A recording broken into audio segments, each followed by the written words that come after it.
Hey everyone, welcome back to another episode of the Ground Up Podcast. My name is Matt Walton, here with my co-host as always, Matt Huber. How you doing, Matt? Man, I'm living the dream over here. How are you? I'm doing good. You got the fresh spin wheel fit on, the hat? Yeah. Oh, yeah. I had to throw the hat on. Just got a new haircut yesterday. I didn't have a time to do it. It's been running and gunning all day, so I threw the hat on just to kind of hide the hair. So, Oh, that's good. That's yeah. good. Awesome. No, we got a great guest today, guys. We are diving a lot more into AI because we have so much we need to learn about AI in general, just us together. But as we know, AI is an ever evolving thing. It's growing so fast. There's not of AI is coming. AI is here and it's getting bigger and bigger and bigger. And so we have somebody who's an expert in the field who's running a company right now that just hearing about it just a second ago is it blows my mind that how much you can use this product to not only cut so much costs out of your business, but to efficiently and effectively get the right candidates over to you. Shadi, how you doing? I'm doing well. Thank you for having me. Awesome. And so please give us a rundown of Interview.AI, please. Absolutely. So I've been in the tech industry for around 20 years, in AI for, in the tech industry for 20 and in the AI for 10 years. And I've seen a lot change in AI since 2015. Back then AI was kind of still, people thought AI is like Hollywood movies where it's going to take over the world and you just have to tell them, it's not like that. And things evolve until in 2021, we started Interview.AI, a global problem that everyone faces in terms of recruitment. We have this problem of hiring with our fingers crossed. And we just hope for the best. We hope this person we're hiring is going to be, a good hire. But we always have that fear, that doubt inside of us.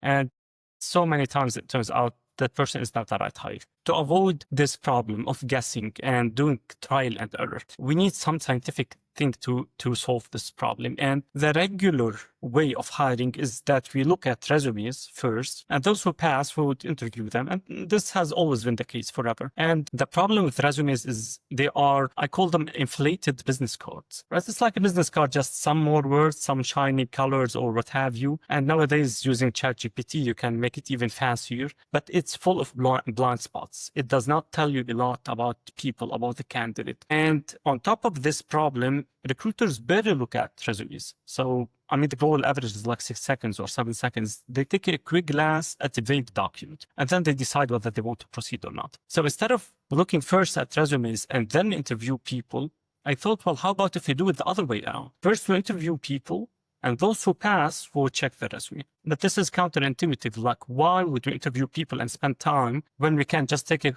quick look at the resume? And here comes AI, because we are not interviewing people, AI is. And it can interview 1,000 people in 1 hour. It's all simultaneous. So it will sit with them, talk to them, understand them, and tell you objectively, scientifically, who are the best to proceed with. It's not going to impose anyone on you to hire. It will just help you step in with the right foot. And then you would take those bunch full of people, like 5, 10 people, then you would check their resume and you would proceed with them.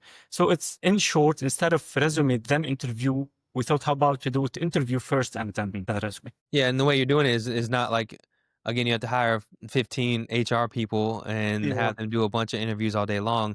You have a system that can do as many interviews as you need to right away, anytime you need to, and that filters out the candidates, right? It's literally just passing over the candidates right over to you. 100%. Although I really don't like to be replacing the humans. This is like not the mission of the company, but it's assisting recruiters. Instead of recruiters guessing, instead of doubting themselves and wondering whether this person is going to be the right person, they have vivid proof that this person is going to do great. So now they can hire people with confidence. What would you say is the biggest evidence base that comes out of that AI interview that would give you that confidence of, as you said, proof that this person would be the best candidate? Like, what are you seeing from that interview process? So when you look at several competencies, it's basically behavioral interview and technical, both. Because you need to test them in both perspectives, behaviorally and technically. And on top of that, you need to make sure the resume matches with the job description. Although resumes are very vague, but there are sometimes requirements. Like, for example, in a hospital, you need to hire an MD, and this person needs to have a degree. They can't just claim it. So sometimes just knowing about something is not enough. You need to be licensed. So AI interviews people, and it's able to read between the lines more than us as humans, because we have mental limitations. We have time limitations. We have processing limitations. We have limited memory. AI doesn't have any of this. So AI is able to read between the lines. We'll interview the candidate and we'll see beyond what we humans can see. It always occurs to me, it's like putting some eyeglasses on, and when you have this big vision, with AI, you can see very clear. And this is the beauty of where you can hire the right people, because you are able to read in a better way now, as opposed to just guessing. Do you think, because I do, but do you think that there's a value of a human intuition and a value of being able to have experience to understand and read people in more than just the words they say, but in regards to other things they do that might give you feelings? Because I could tell you in generally within 5 minutes, I can tell you whether somebody is probably has the right personality, the right characteristics, and whether I like them and or trust them within 5 minutes. I think I'm a fairly good judge of character when it comes to those things, but do you believe AI is better than the average person? And do certain people in your experience have an advantage on when they have that level of intuition that I believe I might have at times? That's a great question. So there's something called the halo effect, where if you like a person in one part of them, you would kind of generalize it. And so, for example, if they are good public speakers, the way they speak, they are charismatic people, then you would think they are good engineers as well. So you're hiring an engineer and this person shows up and start talking confidently. You would say, well, I like this person. It sounds like he's going to be good in other areas as well. It's a kind of a trick on our brain where this person, I mean, they are not doing it intentionally, they are not tricking us, but our brain will trick us, and assuming that, you just said, I feel that this person, I can't remember your exact words, but you used the word I feel. And this is how I used to hire as well. I feel, I think, I believe. But then it turns out it's not about what if I feel it right or wrong. Like there are some scientific measurements to do it, to hire the right people. Of course, you need to like the person because this person is going to work with. You want to hire a person where there's chemistry with them. There's some synergy. This is important. That probably AI is not detecting this and will not detect this. This is left to your intuition, but at least it's going to remove the noise and just bring you the capable people to choose whoever you want from. Choose the people you like from, choose the people you connect with, but at least you know that they passed in the other part objectively. Yeah, and maybe part of my skewed feelings on this, and not to push back on your business and the AI, I'm interested because I have to battle with this within my own business because we're developing AI too to try to supplement what we do as salespeople and real estate and other things that we do. But I do believe that the likability is a huge thing when you're hiring a salesperson, because how likable you are, how much just by talking to somebody you can put a smile on their face, how you make somebody else feel, if they're warm, if they're inviting, if they're trustworthy. My concern is I don't know how well AI can read between those things. And once again, I'm looking at it from a hiring in a very, very specific segment, looking for very specific things. And I can imagine that hiring a developer, the things that you need are significantly different in different measures than hiring for a customer-facing sales expert or a customer-facing customer service expert.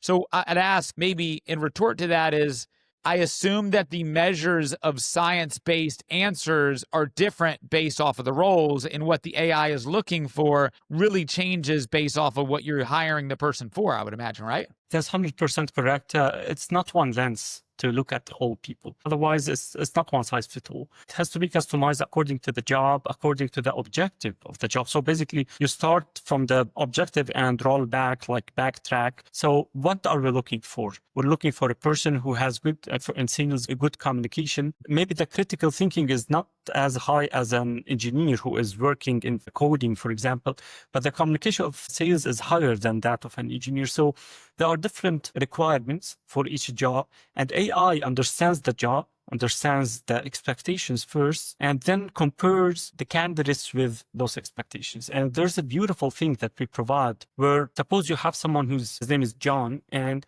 you know what, he's a rock star in your company. He's really doing a great job. Then he decides to leave. And now you need to hire someone to replace him. Or maybe he's getting promoted or what have you. You need to hire someone like him. Instead of starting to wonder, okay, so this new person, what is his communication? What is his adaptability and what have you? You don't have to guess. You can just have John and the AI talk to each other. And then you would tell the AI, now you know him, find me another John. And he would clone him. He would say no more. I got you. Like, I know who John is. 1 second, let me go interview hundreds of people and get you another John. So basically, you can use your employee, your rockstar, as a template to find similar people. Yeah, no, and it takes care of a lot of I mean, like Matt, what you're saying is, obviously you want to have that intuition, you have that contact with them and see if they can feel the person out also. I think what it does is, like Shadi said, was it takes away all that sifting through resumes and stuff, and it gets past that. So then, then you're the final interview potentially after this AI has already done that, and you can feel it at that point, and you're only working with the candidates that pass the AI side of it. And I wonder about it because, like, for example, what you said is, resumes, most people don't look at a lot, but they also could pass on people because the resume might not look great.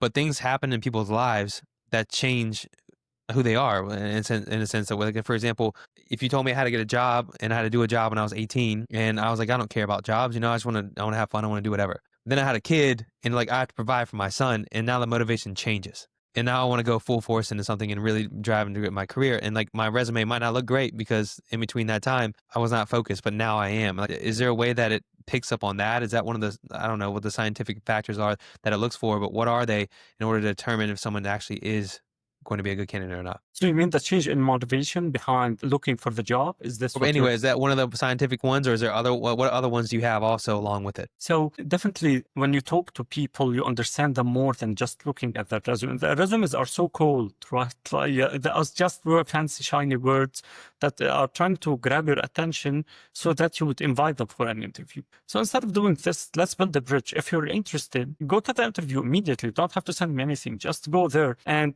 that's when you talk to people, or AI rather, talks to people and understands them and understands, again, the motivations to your point, and understands what's happening behind the scenes. Other than, I work in this job, I know this language and that software or what have you. It understands them as people. Because at the end of the day, you are hiring a person.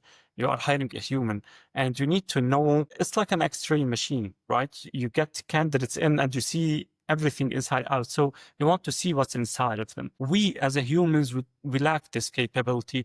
That's why, probably off topic, that's why sometimes you lose friends. Sometimes you lose, you don't get along with people you thought you will get along with because you had an understanding and then it turned out different. We are not able to read well between the lines, and that's where AI step in and show us those nuances. Let me ask you this, because we actually used to work with and consulted with a company on the other end of recruiting where it was generally utilizing AI to help review to review the resumes. And Matt and I, when we presented the idea to them that we really don't care about a resume. A resume, we had somebody on the podcast a couple of weeks ago, and they said a resume tells you where somebody's been, but it doesn't tell you where they're going. And I love that quote. And we've actually, for the past, I'd say 12 to 13 years that I've done a lot of hiring, I have never cared about a resume. I would actually discount somebody for having a bigger resume than I would the alternative. And so maybe I do factor in a resume, but not in the standard way other people do. I look for personality traits. I look for characteristics. I think to Matt's point, I look for the motivation.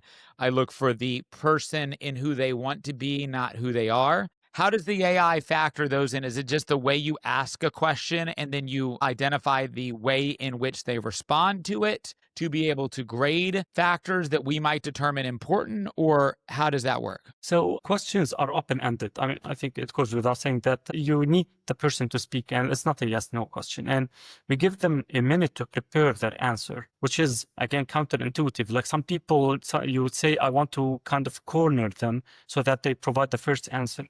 We want them to give their best. We want candidates to give their best because we want them to jump as high as they can and see whether they can reach the bar. So we give them a minute to prepare and then 3 minutes to answer. AI is reading their answers and analyzing their textual answer, or their vocal rather, and their body language and their tone of voice. And the three of them are being analyzed every millisecond of the interview. and we see whether there are contradictions, because sometimes people are not truthful in the interview. They try to cheat, or they try to get to lie. AI is able to detect, like in the first question 5 minutes ago you said something, here you're saying something kind of contradicting. So it's able to read this, will flag it, and will tell you, well, this person is honest in their answers, or even if they are reading, because nowadays they can use ChatGPT, that you will be saying the answer. A funny case, someone was pretending to speak, just moving their lips, and someone else was speaking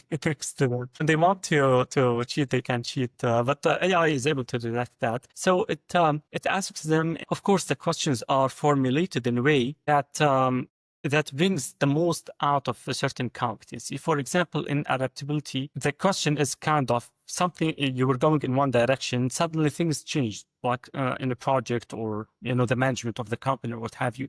How did you adjust with this change?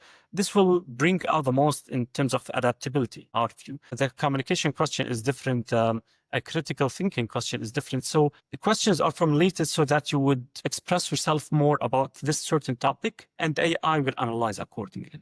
Shadi, what's your background before this? I mean, are you more of an engineer, or are you somebody who before specialized in interviewing hundreds of people and assessing the right interview questions to get the right answers and be able to self-identify these body language things? I mean, but like, how did you come to this amazing product that does all of this? I've been in the HR tech industry for around 20 years and selling companies. Built and sold several companies in the HR tech. When you hire, of course, I work in HR tech, but I also hire people to do this. You get to be the HR person, like the hiring manager. I've hired a few hundreds of people in my career. And when you hire a few hundreds, a few thousands of interviews, I reached a place where I was overconfident. In other words, I had big ego. I thought, what, I can just immediately tell whether this person is the right person or not. It happened that I was hiring two people at the same time, a data scientist and a QA engineer. I interviewed the data scientist. He did great in the interview. It was music to my ears. And I extended an offer the same day. After he joined, after 3 months, he was so average. I was confused, like this person really nailed it in the review. And I'm experienced in interviews. It passed over my head. For the QA position, I hired the person who was relatively average. He turned out to be a superstar. So I thought, what, I'm missing something. I'm experienced and I'm missing something, let alone a person who's not that experienced in reviews. And this is how I thought of, what, let me bring AI. Probably I'm missing something here. So was a lot of, did you, to train the AI in the first place, did you do a lot of interviews, like, and then record them and then let the AI process watch it? Or did you, I'm just interested in how to train the AI for it, because right now we're training up our products ourselves. And for example, we do a real estate product and a real estate bot that we're going to have. And I have thousands of conversations with agents that I've spoken to and had a bunch of them. And so I'm wondering, like, when you train this AI, are you doing it off of what you've done consistently and to take a little while for it to learn its process? Or is it just you engineering it and putting in the code or whatever you need to do to make it happen? Yeah, this is very good question, because the quality of the AI depends on the quality of the data, right? Garbage in, garbage out. If you did bad quality data, it will be inaccurate. So you need to train it and create all these guardrails and make sure it's supervised. Otherwise, it will, especially at the initial stages, it will go crazy. It still didn't see a lot of data. And the more data you feed it, the more accurate it becomes, to a certain level where you can just leave its hand and it will roll. So you have to feed it at least tens of thousands of interviews, if not hundreds of thousands. The more you feed it, the more accurate. But there's a point called data saturation, where more than that, it kind of becomes stable. It plateaus to a certain level. So once you reach that stage, feeding more data will not really significantly change things. Gotcha. Now, we want to talk a little more, because me and Matt are always interested in this and how the future of AI and what you think about it and how we're growing into it. I know you said your product is not meant to replace people. It's not meant to be that process, but it will, right? The same thing with our product is not meant to. We don't want to obviously actively keep people out of jobs, but the truth is, in order to innovate and to move forward, and we talk about this all the time, people get sick, people have things that go on in their lives, they have appointments they have to go to, they need sleep and things like that, and AI never has to do any of that. And so it's hard for an average person to compete against that. So I want to know, like, in your head and where you're seeing that this AI is going and what you see the future of AI being, I'm interested to know what your thoughts are on that. I try not to replace people. This is my philosophy. I'm not trying to replace people, although I know that whether we like it or not, AI is going to take jobs. But it has always been said that your job is not going to be taken by AI, it's going to be taken by someone who is using AI. And I recently read something that says AI is not taking your job, or having AI is not going to make you lose your job. Not having AI is going to make you lose your job. Like if you don't introduce AI to your company, to your job, you're going to lose it because you're going to be behind, right? Like nowadays, people using AI on faster pace than you without AI. So like you're going to lose your job without AI, as opposed to the traditional mindset of you'll lose your job with AI. So AI is going to take jobs away, but it will create other jobs. However, these new jobs may also be taken away and other jobs will be created. The pace of career change, especially for the young generation, if our audience is also people in their early 20s, I recommend that they get used to the idea of career change. In our generation, probably we do it once, maybe twice. In our parents' generation, I think they never did it. Like a person would stick in the same career for all their life. We are more open to change careers. The younger generation, it's a must. They have to be changing careers because the job that they have, maybe not today, is going to be taken by AI, maybe in 10 years, they have to move to another career. However, that new career may also be later taken by AI.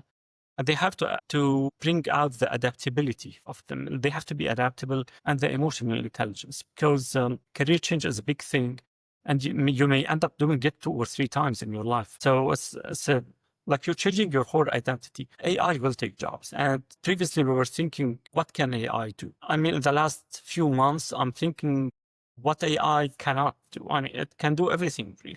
Everything. And if something cannot do it now, probably next year it can do it. But the things that AI cannot do are getting less and less and less, and what it can do is bigger. Sometimes I'm surprised that something is not done by AI. Like whatever you think of, in one way or another, it can be achieved by AI. So in short, AI is going to take jobs. We have to acknowledge this fact. We have to adjust ourselves, make sure that we are using AI to our benefit. We use it in the good, not in the evil. This is an important thing because, everything has 2 ways to be used. And I'm trying not to replace people, but I know that AI is going to take jobs, and we have to adjust ourselves to career changes. Yeah. So for me, Shadi, what I'd love to hear about is I have a great understanding now of your product, and I think your product is absolutely amazing. I would love to know more about the business side of it. Currently, talk with me about your team. Is it a one-man show? Is it a 100-man show? I mean, do you got a team of developers? What does your team look like in your operation there at your company? We are around 30 people now. We're all over the globe. We work remotely, and post-COVID, doesn't matter where you are. I don't look for people in a certain physical location. Wherever talent is, I chase that talent and hire that person. Our clients are also all over the globe because when we are online business, doesn't matter where clients are. We focus on 3 kind of industries. The first is staffing agencies and recruitment firms, where they hire for other people, they don't hire for themselves. Companies where they hire for themselves, like 500 or 1,000 employee companies. And the third one is PEOs, where you kind of plug in their process and their solution. Business is really picking up very fast, and we have been in the market for 3 years, and we are growing very fast exponentially. And, this is something very nice to see, a startup from inception and see it growing all the way. I mean, you guys are entrepreneurs, and you know how that feels when you build your company day by day.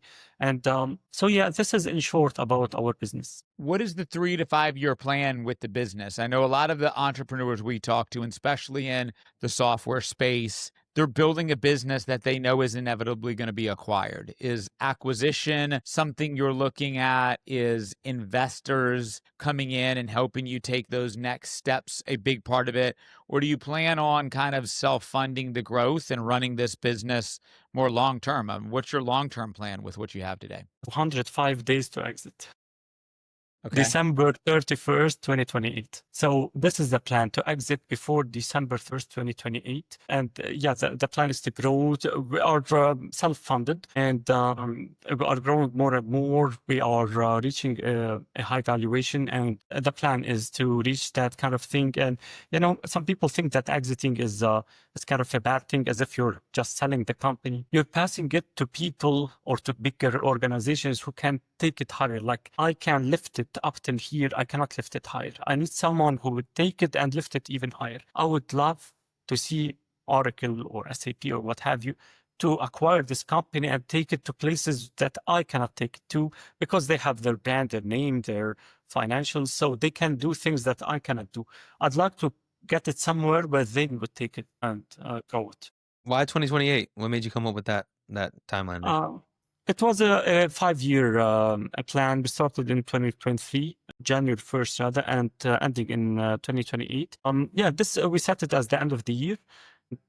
Before that, are planning to exit. Between now and that date, what do you feel like are maybe your 2 or 3 biggest obstacles to get you where you need to be able to accomplish that goal? To get this big check from Larry Ellison over at Oracle. I mean, love to see a check stroked by him right to you guys, but what do you need to do? Where's your gaps? I think like any startup, we're facing regular startup challenges, and this is good. We're not facing any like out of this world challenges. A startup doesn't have a reputation to rely on, or a brand or a name. It's a new name in the market, as opposed to companies that are 50 years old. Everyone knows them. As a startup, you are building your name, you are building your reputation. AI is a relatively new thing. So to a certain level, you need to educate the market, although day by day, the market is getting more educated.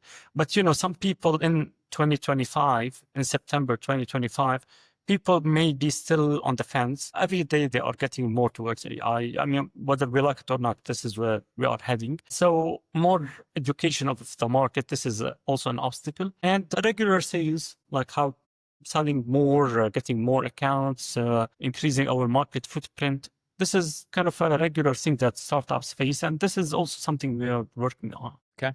So sales and marketing sounds like your 2 biggest needs right now. Get the word of mouth out, be able to get customers in your front door, and then have an opportunity to sell them and close them. How do you guys do that today? Is it just pretty organic in regards to, do you have like a large marketing team? Do you have a small marketing team? Do you have a sales operation? Do you have an outbound approach, or is it more of an inbound hand raiser approach right now?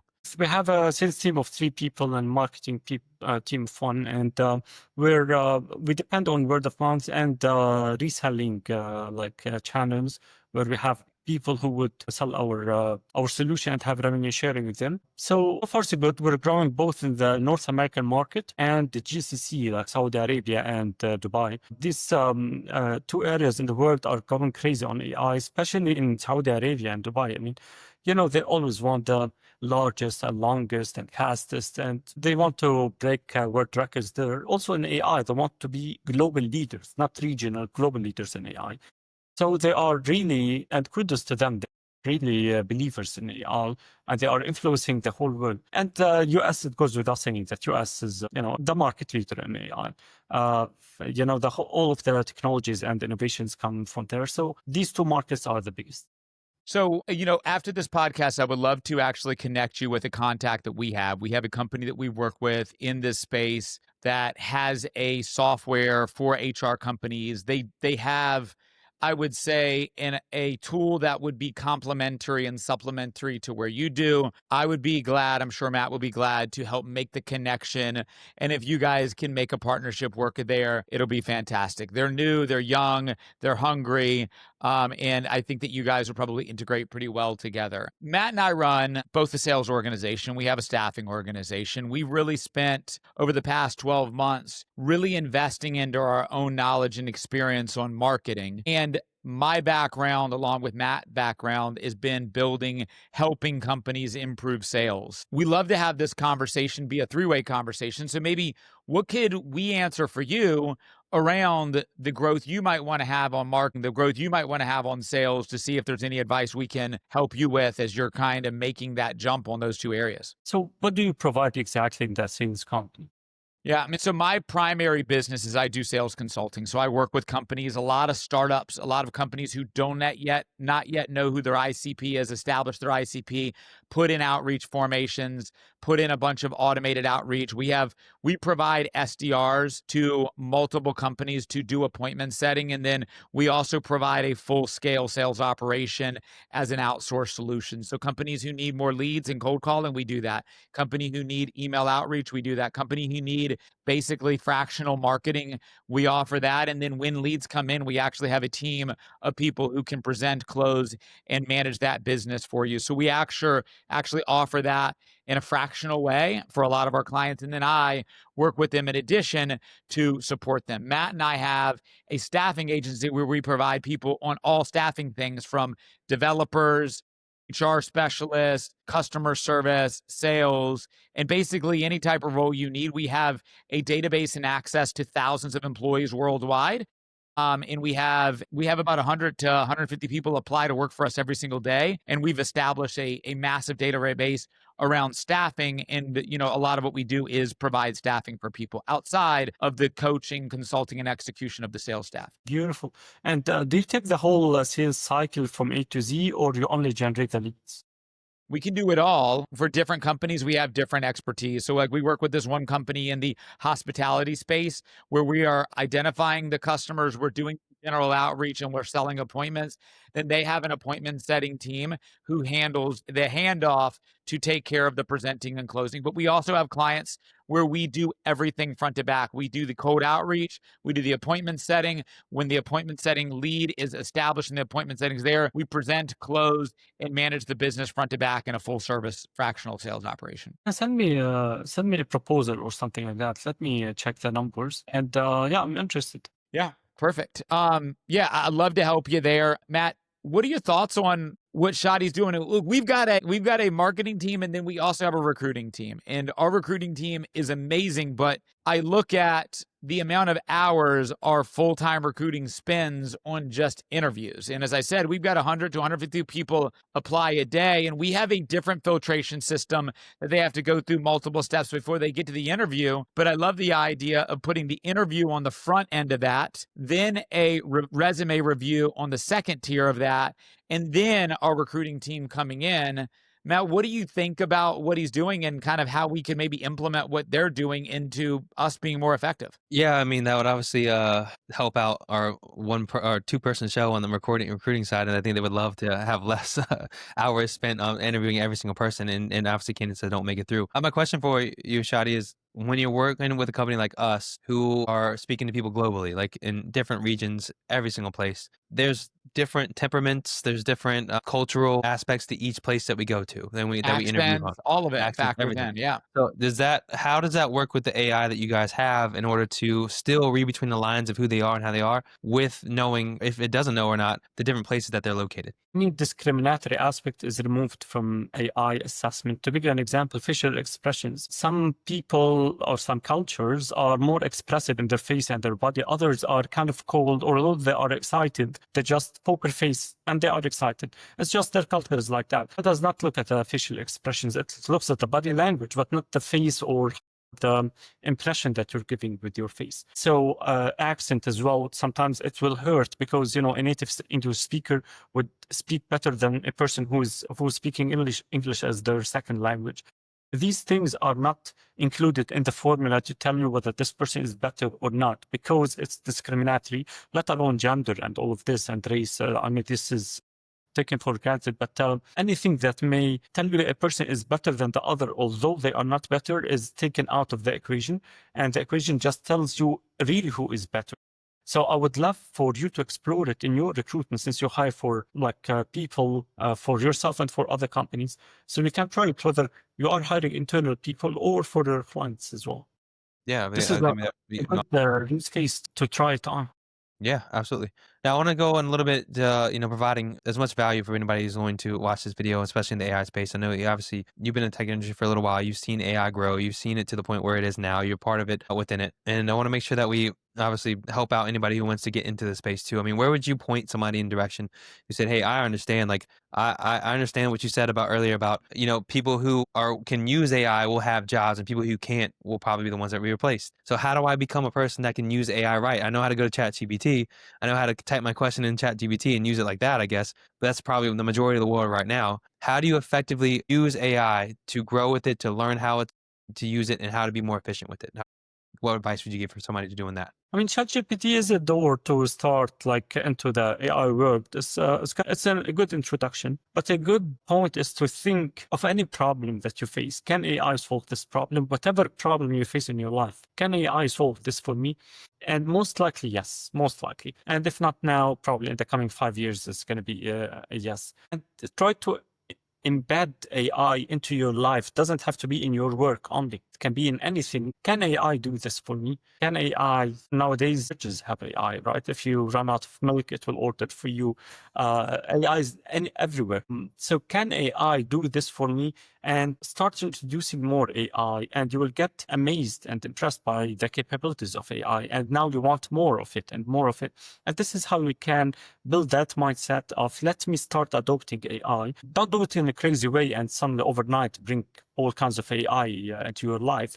Do it gradually and, in a cumulative way, and start adding more on top of things. And the most important thing is the fear of AI, because, some people still have fear, although it's being reduced day by day. Just adopt the mindset that AI can help. And So you recommend just like slowly integrating here and there, like certain different things that you're doing. And I know AI is great for a lot of taking over tasks that you do on a daily basis over and over and over again. So those things. But you're saying just like within your life, as you're going through, just learn how to integrate it some way, shape, form. Is there I mean, besides ChatGPT, I guess you're going to point him there. Is there any other place that you would say like, hey, start here and learn for? Interview.AI is a good place to start. Adopt it in your company and Yeah. see how AI can do magic in recruitment. But there are so many places. I wouldn't recommend one over the other, but ChatGPT, since it's kind of the hype nowadays, it will want her to start from there.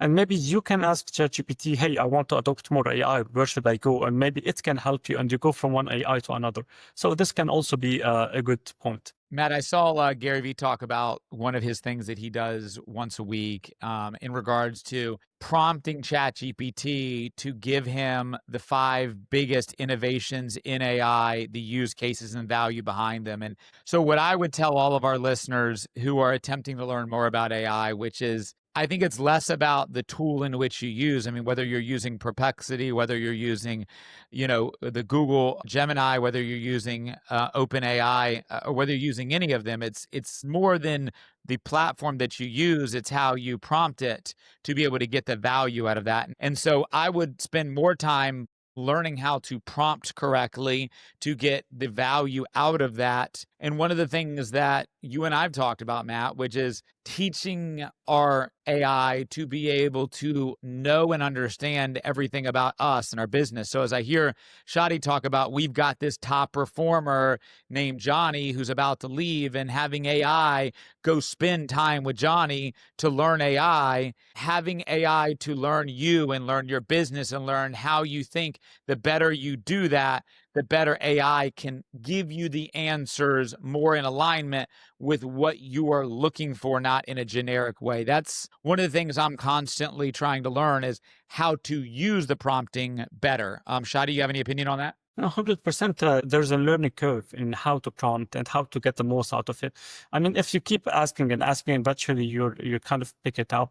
But you can also ask ChatGPT or whatever LLM you're using, like, help me in the prompting. Like, I'm still new to this. So I think the bottom line is that whatever you're doing, just ask, can AI help with this? Like, I need to learn prompting. Can AI help me learning prompting? Even now you are doing this podcast. Can AI help in the podcast itself? Now, definitely it can help in transcription and all of these kind of, but can it do the interview on your behalf? Can it be the host? I mean, it's a good question. Maybe you'll lose your job as a host, but it's a question I to would ask. welcome that. Yeah, Go that was ahead, fine with take me. it. Yeah. Yeah, why not? Why not? Things are changing very fast. Absolutely. Awesome. Well, So for we're coming me, up here. Go ahead. Go ahead. go ahead, Matt. Go ahead. So we're coming up here. We want to obviously respect your time here. Give a little bit of You want to obviously exit here in 2028, and your company's growing, and you want to make sure that you get in front of the right people. We hear this all the time with businesses. They're like, "Who's the right person? Who's your ICP?" And everyone's like, "Everybody should use this." I want you to give a shout out to whatever business you think that would be benefit the most from your product right now, and why they should reach out to you. I'd love to hear that.